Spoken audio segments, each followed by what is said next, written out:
Good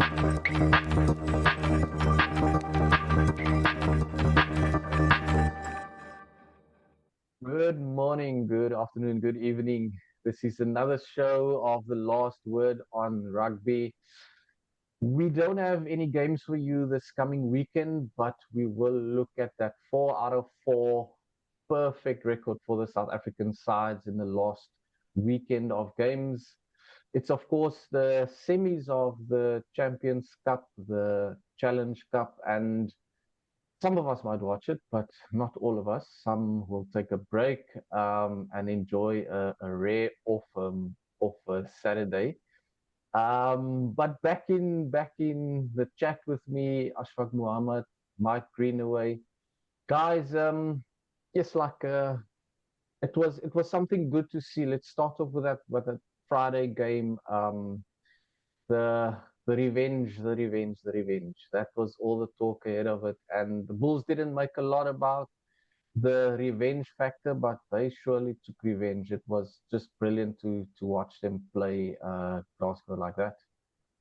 Yeah, what a sweet victory for the Bulls. Yes, it doesn't make up for losing the final last season at Loftus Versfeld, but at least it's something, it's something tangible that the Bulls can take forward as they push ahead now into the playoffs and hopefully bring the trophy to Loftus Versfeld this time around. I think that will give him a lot of confidence. The fact that they were able to stay in the fight, and actually really get on top of Glasgow, despite Glasgow's style, that relentless ball in hand approach and the 4G pitch and the conditions, and it's always tough at Scotstoun Stadium. So for them to have also, it was the final week of their tour. Let's not forget. I mean, a 4-week tour is hectic, as we remember from the Super Rugby days, and yet they produced probably the best performance of the trip against Glasgow. I mean, just yes, the defense will be highlighted, and of course, it was a really, really great defensive effort. The guys got stuck in there. I mean, Jan Hendrik Wessel's tackle, keeping the guy up off the ground over the try line, just showed how hungry the Bulls were to pull this one off. But also, scoring the points when needed to, when they were in the red zone, which has sort of been a bugbear of the Bulls throughout the season. Yes, they've won more games away this season than in previous seasons, but still, just the finishing has been up and down, quite inconsistent this season.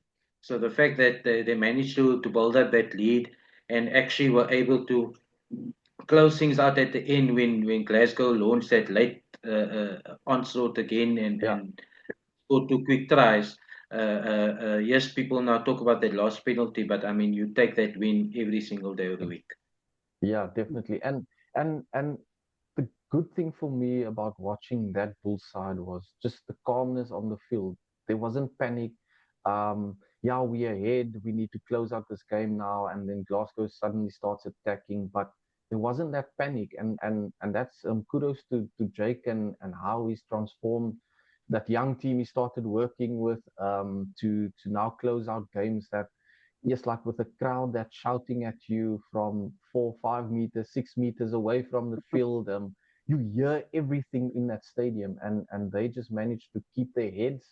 They stayed calm, and the leadership, not just the leadership, but some of those young guys as well. They need to take a bow for that performance. Even if I can just come in there, talking about closing out the games and keeping calm heads, I wonder if they really did close that out the way they should have by not taking that penalty and allowing Glasgow in for a bonus point. I mean, yeah, look, I mean, things happen very quickly at the end of a game, heat of the moment, the game's won, but they possibly didn't think that through or didn't get the alert to, hey, well, look, some of the players were shouting post. But that could come back and haunt them. So I mean, yeah, you don't want to take anything away from a fantastic performance, but I hope that point they gave Glasgow doesn't cost them a second place finish. I don't think it should. I don't think it should. Depending on which team Leinster obviously puts out against them in that Mm. final game, but I mean the Bulls need they're playing at Loftus, so I would back them to get 10 points from the last 2 games. They need one bonus point win or just 2 bonus points to get past Glasgow, and suddenly Glasgow lost.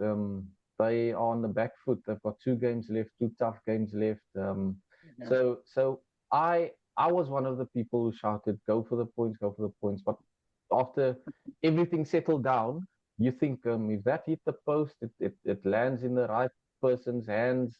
They attack down the left-hand flank. They find some space. They go score on the other side. Things like that have happened in rugby, and who's to say it couldn't have happened as well, eh? Now that You, that was exactly Jake's reasoning. He yeah. said, in fact, he sent out the instruction, kick it out, rather, because after everything, this long trip and all of that, and the way Glasgow certainly had the momentum there towards the end, I wouldn't have put it. I think that Glasgow could actually have scored there if the ball wasn't kicked over or hadn't gone out. So I understand it. Yes, Mike, I hear you. I mean, basically gifting Glasgow a point. But as Yeah. we know, they've got 2 tough last 2 games away from Yeah. home. Benetton will be Yeah. the tougher one, I think, because they're also fighting for their lives in the playoff race. Mm, So to beat Benetton into the Viso, it's one thing beating them, but then also getting a 4-try bonus point. mm, I can't see that happening, even if they do mm, beat Benetton. So if it's just a 4 point victory there, 4 log points, and the Bulls get 5 in the next game, then they level on points going into the final round. mm. And then it comes down to Leinster. Will they pick their strongest team or not? They're already top of the log, I think. Probably just need one more win to make sure that I think they 8 Yeah. points ahead at the top there. So yeah, so I can't see Glasgow beating both Benetton and Leinster away Yeah. with bonus points, no matter which team they Mm, face. Yeah, and that's the good thing also that I've seen from Benetton is that they deliberately kept back a few players when they faced the Stormers because they know they've got crucial games left. Although the coach didn't say it in as many words, you could understand from how we picked his side, the guys on the bench. They knew that they had to target that Lions game and then get through the Stormers game, try and pull something off there if they could, although they couldn't. 56-5 is a massive drubbing. But now they've got fresher players back for the last 2 games, and that was his reasoning also. So that's gonna be tough on Glasgow. Speaking about tough, Mike, yeah, tough 2 weeks in terms of results there by the skin of their teeth, dare we say, but also on the other side, that now shows that the Sharks has got that mentality to grind yeah. out things. They do make it difficult for themselves, but they can grind out Yeah. important wins. Yeah, well, exactly. I mean, the old cliche that your character is judged by how you defend is absolutely true. I mean, in that win in Edinburgh and the win in Belfast, the Sharks defended themselves to victory. I mean, they worryingly haven't showed a great deal on attack, but they still managed 2 extremely difficult away wins. And I just worry that they're at 9 and 10 on firing there for the Sharks. Their game management and their player, Drivers in the that team, yeah, management drivers, sorry, that's what the word I was looking for, just not drive. operating. Yeah. It's a pity that Grant Williams is injured. He's not going to come back until the playoffs. Yeah, also Jordan Hendrickson, I think is not at his best. Something going on there. The first half, he had an unfortunate game against Ulster. He did come right in the second, and I mean I've been banging the Siamasuku drum for some time now. Um, so these home games now, I've got a feeling the Sharks. I've had this feeling a few times when it hasn't quite happened, but I do think they're going to click. And I mean, after you've done all those hard yards up in the north of the UK, you come back to the green grass of Kings Park, your home fans. I think they could just get into their groove, and they really need to, because if you can't do it now at home to two Welsh sides, and we must actually discuss not disrespecting these Welsh sides too much, but yeah, I do think now this is their chance now to put the foot on the pedal and really find their groove, because if they don't, then they're not going to make it too much past the quarterfinals. Yeah. Yeah, I was watching that game, and it's just a team so good, to be going down like that, struggling to get a foothold in the game, and then something it's like something just clicked. Maybe in the change room when they get hair dried by Plum. But then something just clicks, and then they start to play like they can play. I mean, Yeah, we sat here and said, no, this team must beat Ulster. They can. But then that first half was just I know some of the guys at the Stormers they were like, "Phew, if this is a loss and the last two games become tough for the Sharks, the Stormers have a yeah. shout for that fourth spot," and it looked like that for a moment, eh? Well, and the way things are set up at the moment, there's a very good chance that the Stormers will go to Durban for a quarterfinal. I mean, that is very Yeah, possible, and yeah, they'll be almost licking their lips, because I mean, playing when you get to quarterfinal stages for a South African team, usually you go overseas, and it's really difficult to win over there. But from mm, Cape Town to Durban, a short hop up up the coast, to a team that you've beaten quite regularly, and at Kings Park. So yeah, so yeah, I think everyone was watching that first off. I mean, even that Springbok front row of the Sharks went backwards in a few scrums. It's not often you see Oxen Chair backpedaling. So I don't know why they're starting so badly. To reiterate, I do think 9 and 10 are not flowing at the moment. So hopefully they sort that issue out. Like I said, Jordan played much better in the second half. But yeah, look, I mean, Grant Williams, Sia Masuka, I'd like to see them involved, but Grant will be coming in later. But yeah, I do think the Sharks will be better at home. And people watching this show will be saying, "Yeah, Mike, we've heard this before," but it's now or never. I mean, home to, I think it's the Ospreys they've got first. But just yeah, those Welsh sides coming in. Yeah, so 2 rounds left, and all the South African teams play Welsh teams now. But I just want to say, and I'm sure Ashley will back me up here, these Welsh teams are actually improving. I mean, the Cardiff were in fifth, Scarlets are seventh, even the Ospreys are not completely out, they're 11th. So they're going to come here with something to play for. Only the Dragons are completely gone. But yeah, I do think as improving as they are, these four Welsh sides coming to play, the four South African sides on our home turf here in South Africa, I think we should win all of those games. But the Welsh have to be respected because they're no mugs, and we know that from Scarlets beating admittedly a second string Leinster, but it's Leinster nonetheless. And also just to add to that, my Cardiff beat Munster recently as well, just a few weeks Yeah, ago. So yeah, so they can't be written off. And just on the Sharks, you always get, because of so many Springboks in this squad, you always just get a nagging feeling that they're playing within themselves, almost like preserving themselves for the test season coming up. And this whole thing of can you have too many box, especially first choice box yeah, in your starting team, because are they going to give it their all, or are they thinking of the Springboks, where yeah, maybe a combination like the Stormers and the Bulls have guys who are almost like pretenders to that Bok yeah, team, trying to yeah, prove yeah. themselves and push for a yeah, spot in that Springbok team. So they just yeah, have that bit more to play for compared to the yeah, Sharks, where many other guys are established box and in the match yeah. 23 at least.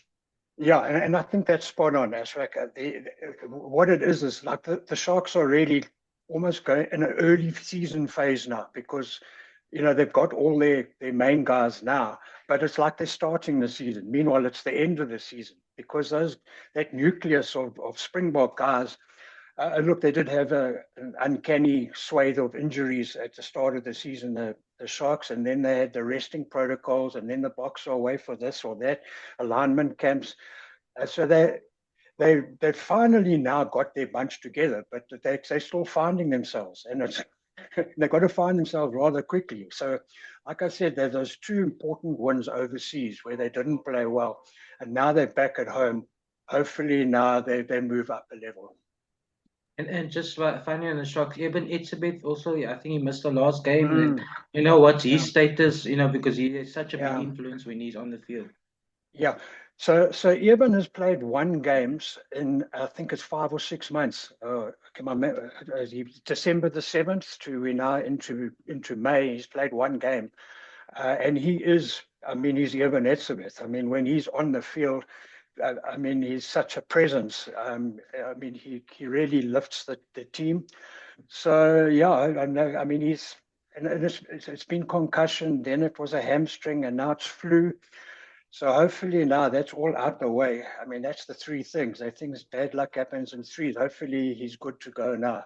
Um, yeah, but we touch wood.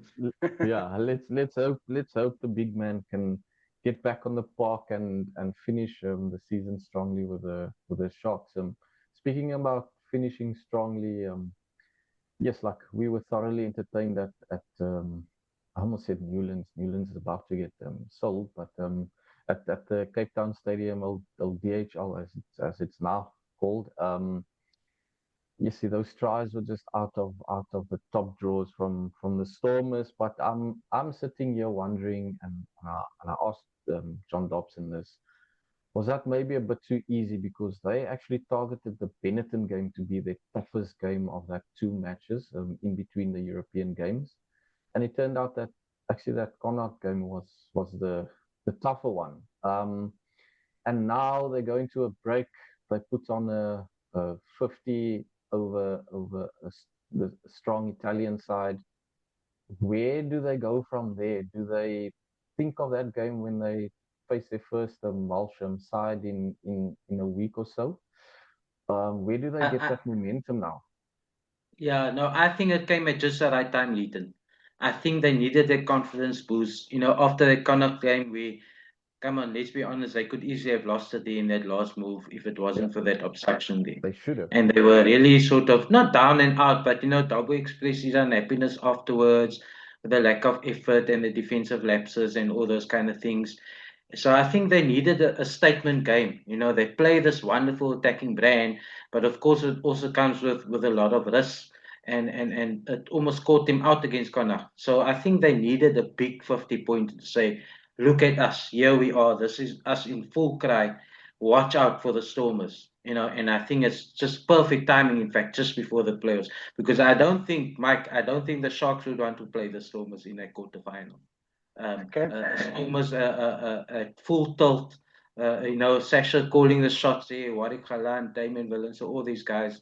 If the pack just achieves parity up front, then they've got the backs to really hurt any Mm, team in the competition. yeah. So I think the Stormers are the dark horses at the moment for this title, guys. Watch out for them. Yeah. And the way they also defended against Benetton. Benetton didn't just defend themselves; they attacked as well.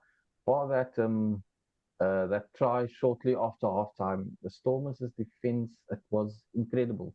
Their double tackles stuck. They fought in the tackles. They carried the Benetton. Benetton's got big forwards. They carried them back in their tackles and all of that. And that's sort of what Dobson called on the team to do.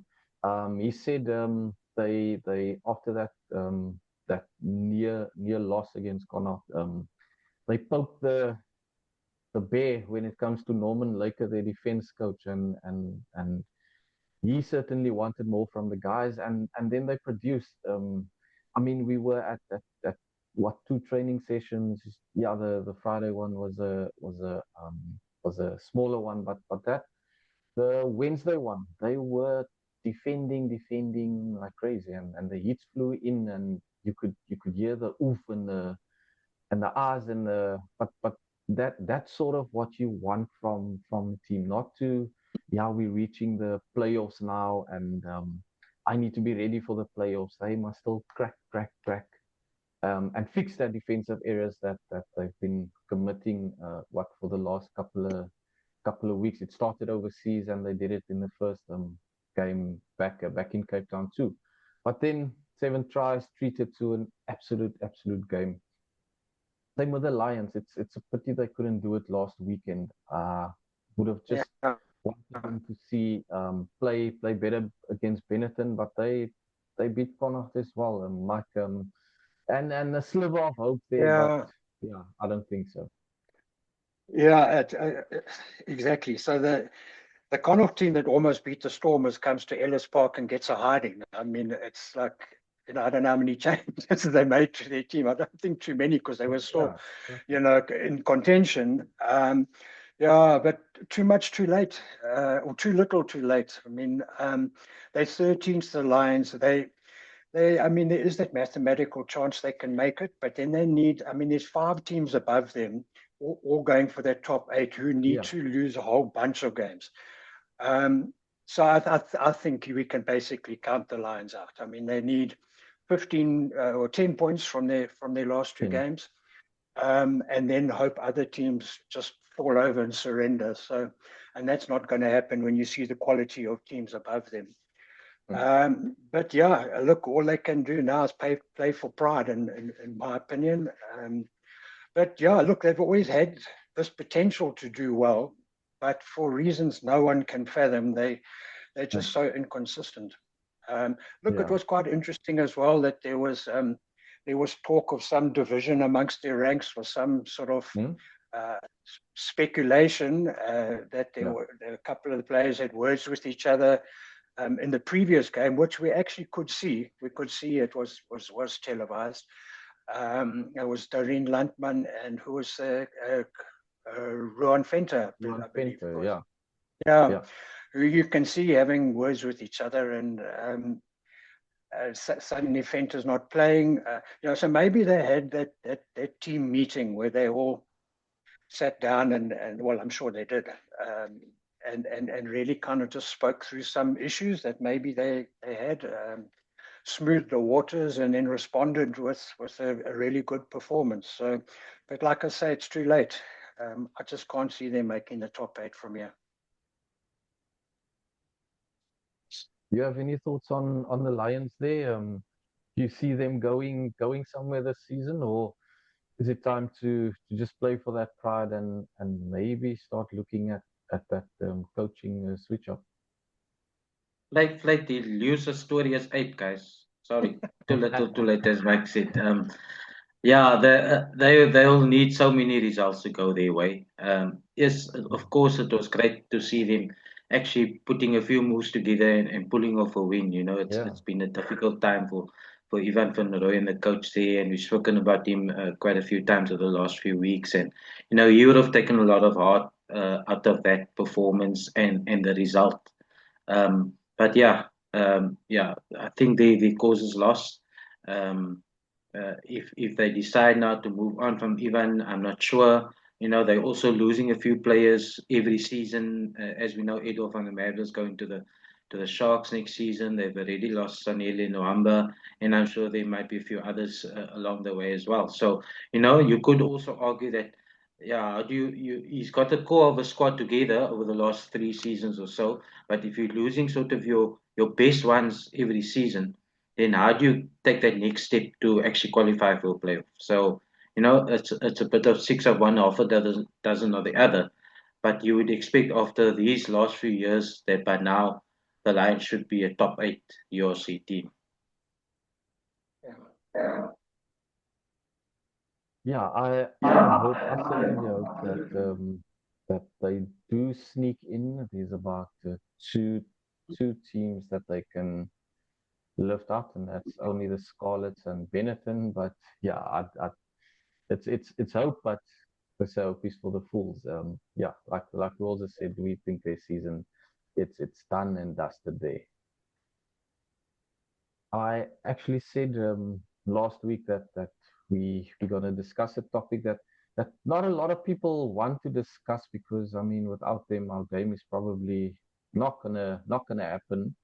But that the standing down of Andrea Piardi. Ashad, I don't know if you want to jump in here. I know you're probably the most neutral guy I know when it comes to to teams and things like that. But are we getting to a point where the ref bosses of the URC, EPCR, SA Rugby, after a say a poor performance from a ref, it's time to look at standing him down for the next week, or just like a guy who receives a red card for a head charge? Or I know it's comparing apples and oranges, and but we can make some proper fruit juice about this conversation.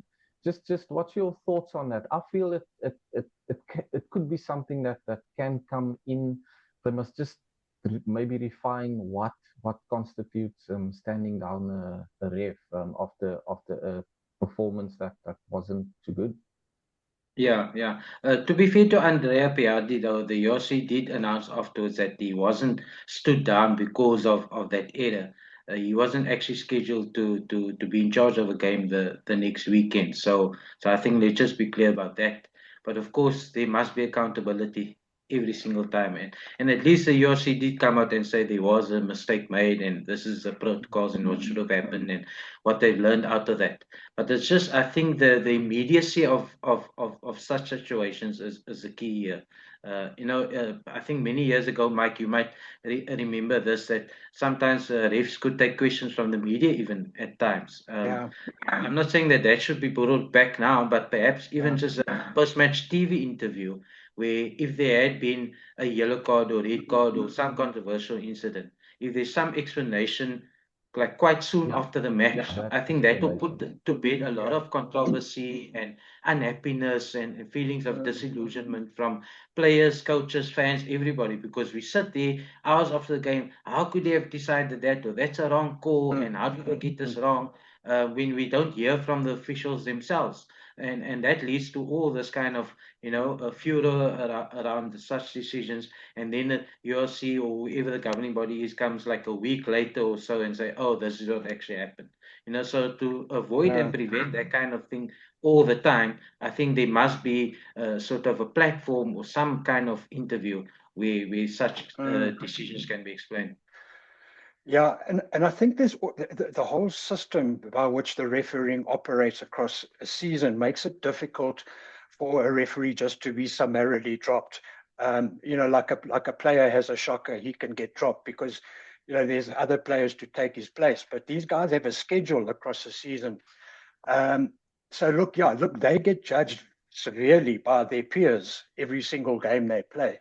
But if a guy has a bad game, that sort of evidence, if you like, will impact on him later down the line. But if a guy has a bad game this Saturday and he's scheduled to ref another game next Saturday, it's really difficult to just oust him. But I think over the course of a season, if a guy's consistently bad, then he will get demoted the following season. But it's not easy to instantly sort of discipline, if you like, referees by dropping them, and that's just the system as it is. So And that's and yeah, also the quality of officials, guys. It's yeah, rugby, as we know, is an extremely complicated sport yeah, with that law book. yeah, And it's not just you can take someone off the street and say, yeah, "Come and leave this game yeah, next weekend." We're dropping this guy. And also the fact that the UFC is a international competition, so mm, logistically could also be difficult compared to say if it's a Currie Cup or if it's a local mm, soccer league or yeah, whatever. It's just within one country, and then you can just yeah, bring in another official. So yeah, all those things are worked out beforehand, and the quality, mm, the level, qualifications, how many test matches they've handled, all that plays a role. So everybody's human, and people make mistakes. And yes, we try and avoid it and try and cut it out, and that's why the mm, TMO is there. Although sometimes the TMO is the cause of the problem too when yeah, they want to chime in and try and overrule a ref or mm, influence him or her to make a decision or hand mm. out a card. So yeah, so it is a tricky one for the organizers. Yeah, and because refereeing is a bit of a mug's game. I mean, it's you're just setting yourself up to get criticised. I mean, it's not. I look at if a ref's had a good game, no one remembers who the ref was. You know, his name is not mentioned. So that's what they're in for. You know, and then so the problem is there isn't a vast a quantity of quality referees. The pool is quite small because not everyone wants to be a referee because you just you know it's you're not doing it for the glamour. So yeah, they don't have a lot of referees who can ref at the top level. So that also makes it difficult to chop and change. Yeah, for I know for teams, for franchise owners, those difficult decisions can cost them hundreds of thousands of rands. But yeah, Yeah. let's leave that there. Before we, yeah, don't want to open a whole can of worms. Thanks, guys. For the chat again.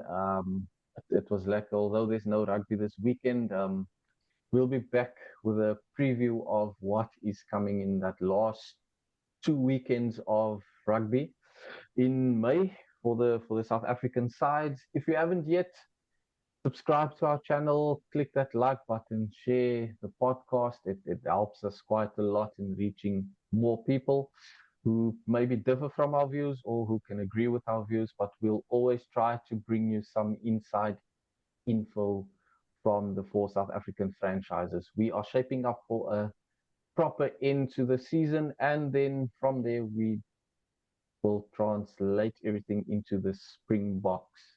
Looking forward to that one.